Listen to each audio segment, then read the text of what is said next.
पुरानी बात है, जब इंसान के पास न गाड़ी थी न मशीनें। लोग अपनी बस समझदारी, ताकत और सेहत पर भरोसा करते थे। एक गांव में दो व्यक्ति थे, बिशन सिंह और सूरज देव। दोनों गांव के नामी व्यक्ति थे।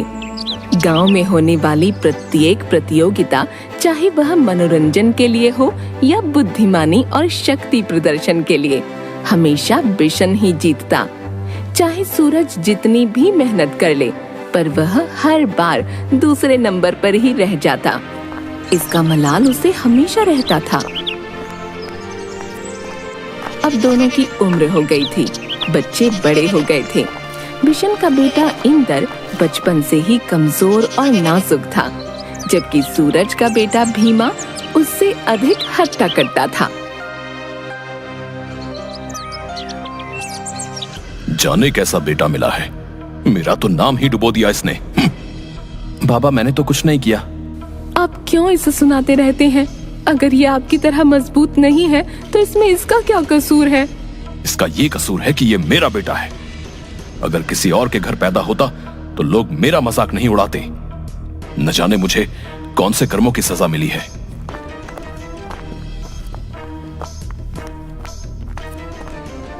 बेटा, तू बुरा मत मान। बाबा हैं तेरे, गुस्से में बोल जाते हैं, पर उनकी जान अटकी है तुम में। नहीं माँ, मुझे बिल्कुल बुरा नहीं लगा। ये तो मैं बचपन से सुन रहा हूँ। अब अगर बाबा कुछ नहीं कहते तो डर लगता है। बिशन गुस्से में गांव के सरपंच के घर के पास से गुजरता है तो वहाँ कुछ लोग बैठे थे। बिशन, ओ बिशन, कहाँ जा रहे हो भाई? इस उम्र में इतनी जल्दबाजी ठीक नहीं। क्या सरपंच जी, आप भी? बस थोड़ा काम था। वही कह रहा हूँ, अब तो आराम करो भाई। हैं, अब जिंदगी नहीं जियोगे तो कब जियोगे भाई? बिशन वहाँ आकर बैठ जाता है तो सरपंच का नौकर सभी के लिए चाय लाता है। अरे बिशन, इस बार तीज पर होने वाली शक्ति प्रतियोगिता के मुख्य अतिथि तुम हो। तुम ही हारने और जीतने वाले का फैसला दोगे। मैं? हाँ, तुम। ये गांव वाले तुम्हारा बहुत आदर करते हैं और इस काम के लिए 10 गांवों में तुमसे काबिल आदमी कोई नहीं है। सुनकर बिशन खुश हो जाता है और गर्दन हिलाकर सहमति दे देता है। तभी वहाँ सूरज अपने बेटे भीमा के साथ आता है। रे भीमा, चल सब लोगों के पैर छूकर आशीर्वाद ले ले। सब भीमा को आशीर्वाद देते हैं। सरपंच जी, सुना है तीज वाली प्रतियोगिता का फैसला ये बिशन करेगा। हाँ, तुम्हें कोई आपत्ति है? ना ना, कोई आपत्ति नहीं। मुझे पता है भीमा ही जीतेगा। पिछले 3 सालों से यही जीत रहा है। इसको हराने वाला कोई नहीं है। मेरे सपूत ने नाम रोशन कर दिया। ये बिशन के बेटे की तरह नहीं है। मेरे बेटे को बीच में मत लाओ। अरे, उसे बीच में लाकर क्या होगा? मर जाएगा बेचारा कमजोर लड़का। वैसे तू बुरा मत मान, मैं समझता हूँ तेरा नाम डुबो दिया है उसने। इससे अच्छा तो होता ही नहीं, कम से कम तेरा रुतबा तो बना रहता। देख सूरज, मेरा बेटा जैसा भी है ठीक है, तू अपने काम से काम रख। बुरा मान गया, मान ले। तेरे तो बुढ़ापे की लाठी ही टूटी हुई है। तू अपनी लाठी संभाल, मेरी फिक्र मत कर। बेटे के दम पर बोल रहा है, अपनी हालत देख। अच्छा, तो ले आ अपने बेटे को मैदान में। डरता क्यों है? बिशन चुप हो जाता है। आया बड़ा प्रतियोगिता का फैसला देने वाला। पहले अपने बेटे को तो सब सिखा। इस बार वो भाग लेगा, जरूर लेगा और जीतेगा भी। तेरा घमंड पहले मैं तोड़ता था और अब इंदर तोड़ेगा। सरपंच जी, आप कोई और मुख्य अतिथि देख लो। रास्ते में जाते हुए, बापू, ये आपने ठीक नहीं किया। आपने बिशन काका को जानबूझकर उकसाया। अरे मेरे होनहार बेटे, तू सब समझ गया। आपने ऐसा क्यों किया? क्योंकि मैं उसके चेहरे पर हारने का दुख देखना चाहता हूँ। अपने समय में मैं बहुत मेहनत करता था, पर यह बिशन कुछ ना कुछ करके मुझसे आगे रहा है। अब बेटे की वजह से ही सही, उसके चेहरे पर हार देखूंगा तो जी को सुकून मिलेगा। बाबा सब जानते हैं कि आप बहुत काबिल हो। ये सब क्यों करते हो आप? बेटा, तुझे दूसरे नंबर का दर्द नहीं पता। पहला नंबर पहला ही होता है। ये तू गांठ बांध ले, इस बार कोई ढील नहीं छोड़नी। चल। दूसरी ओर बिशन गुस्से में घर में आकर चुपचाप चारपाई पर लेट गया।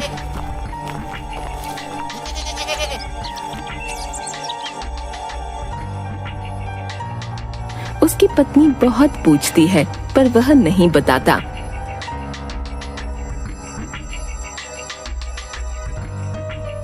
इंदर कहाँ है? वह हाथ से इशारा कर देती है। इंदर आंगन में कबूतरों के साथ खेल रहा था। इंदर इधर आ। आज खाना खाकर जल्दी सो जा। अरे अभी तो सूरज भी नहीं ढला। आज से इंदर सूरज ढलते ही सोएगा। सुन लो तुम दोनों। सुनकर दोनों चुप हो जाते हैं। सुबह भोर के समय बिशन इंदर को उठाता है। बाबा अभी तो अंधेरा है। वह उसे बाहर लेकर जाता है। उगते सूरज को देखकर इंदर अपने दोनों हाथ फैला लेता है। ऐसा लग रहा है जैसे मुझ में बहुत ताकत आ गई है। बेटा, उगता सूरज ऊर्जा का संचार करता है। यह हमें हर स्थिति में सकारात्मक रहने के लिए प्रेरित करता है। जी बाबा। सुन बेटा, कल गुस्से में मैंने गांव वालों के सामने कह दिया कि तू तीज वाली प्रतियोगिता में भाग ले रहा है। अब तुझे तेरे बाबा की लाज रखनी है। ये तेरे हाथ में है। बाबा, अगर आपने सबके सामने कहा है तो मैं भाग ले लूंगा। पर क्या? पर यह बहुत मुश्किल है मेरे लिए। जानता हूं कि तू जीत नहीं सकता, पर तेरे लिए इसमें अंत तक टिके रहना भी बहुत है। तू बस कोशिश और मेहनत कर। जी बाबा, आप जैसा कहेंगे मैं वैसा ही करूंगा। बिशन इंदर को सुबह सूरज उगने से पहले ही उठा देता। 2 दिन बाद ही इंदर की तबीयत खराब हो गई। आप क्या कर रहे हैं? देखिए, इंदर बीमार हो गया। आप अच्छी तरह से जानते हो कि वो कठोर शारीरिक काम नहीं कर सकता। अब देखिए, उसकी पूरी देह दुख रही है। बेचारा खाना भी नहीं खा पा रहा। चिंता मत करो, ठीक हो जाएगा। शुरू में ऐसा होता है। तुम बस उसके खाने पीने का ध्यान रखो। बिशन इंदर से दौड़ लगवाता, रस्सी कुदवाता, वजन उठवाता, पहाड़ी की चढ़ाई करवाता, भागते हुए बैलों को नियंत्रित करवाने जैसे कई व्यायाम करवाता ताकि वह मजबूत बने, अंत तक प्रतियोगिता में बना रह सके। पूरे गांव में ये बात फैल गई कि इंदर भाग ले रहा है। सब जानते थे कि इंदर जैसा कमजोर आदमी इसमें नहीं टिक सकता। भीमा के सामने तो बिल्कुल नहीं। भाई समझ में नहीं आया, ये बिशन क्यों अपनी साख धूल में मिला रहा भाई है इंदर को सामने लाकर? प्रतियोगिता से 1 दिन पहले। बेटा, तू जीते या हारे कोई बात नहीं। तू इसमें भाग ले रहा है, मेरे लिए यही बहुत है। बाबा, सब जानते हुए भी आपने इस खोटे सिक्के के लिए दिन रात एक कर दिया। मेरे लिए यह प्रतियोगिता किसी और के साथ नहीं बल्कि खुद के साथ है। मैं देखना चाहता हूं कि मैं क्या कर सकता हूं। मैं पूरी कोशिश करूंगा कि आपकी उम्मीदों पर खरा उतरूं।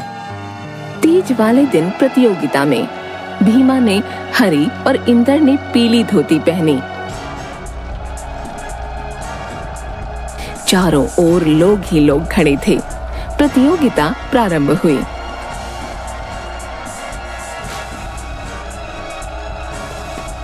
दोनों दौड़ लगाते हैं।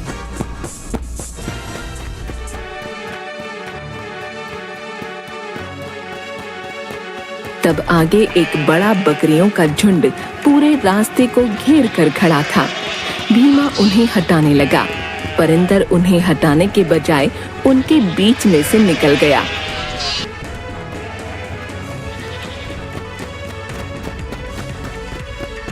उसके बाद वे दोनों दौड़ते हुए जंगल में एक नदी किनारे पहुंचे। वहां नदी पार करने के लिए 2 नावें मोटी रस्सियों से बंधी थीं। भीमा पूरी ताकत से रस्सी खोलने लगा। इतने में इंदर नदी में कूदकर तैरने लगा। उसे देखकर भीमा ने भी वही किया।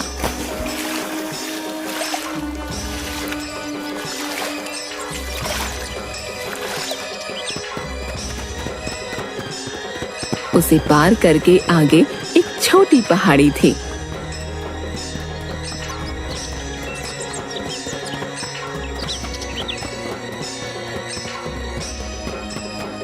इस पर चढ़ने पर फिर से बहुत सारे घोड़ों ने उनका रास्ता रोक लिया। इस बार भीमा घोड़ों को हटाने के बजाय उनके बीच से निकलने लगा। पर इंदर वहीं खड़ा कुछ सोचने लगा। भीमा दौड़ते हुए आगे निकल गया। उसे लगा अब इंदर उसका मुकाबला नहीं कर पाएगा, परंतु तभी तेज गति से दौड़ता हुआ एक घोड़ा आया और उससे बहुत आगे निकल गया। इंदर उसी घोड़े पर सवार था। वह जीत गया। सोचा नहीं था कि इंदर इतना समझदार है। मान गए हैं? बिशन ने पीतल को भी सोना बना दिया भाई है। इंदर बिशन के पैर छूता है तो वह उसे उठाकर गले लगा लेता है और उसकी आंखों में आंसू आ जाते हैं। बाबा, आप क्यों रो रहे हैं? बेटा, ये तो खुशी के आंसू हैं। आज तू मेरी उम्मीदों से कहीं आगे निकल गया। तूने मेरी नाक गर्व से ऊंची कर दी बेटा।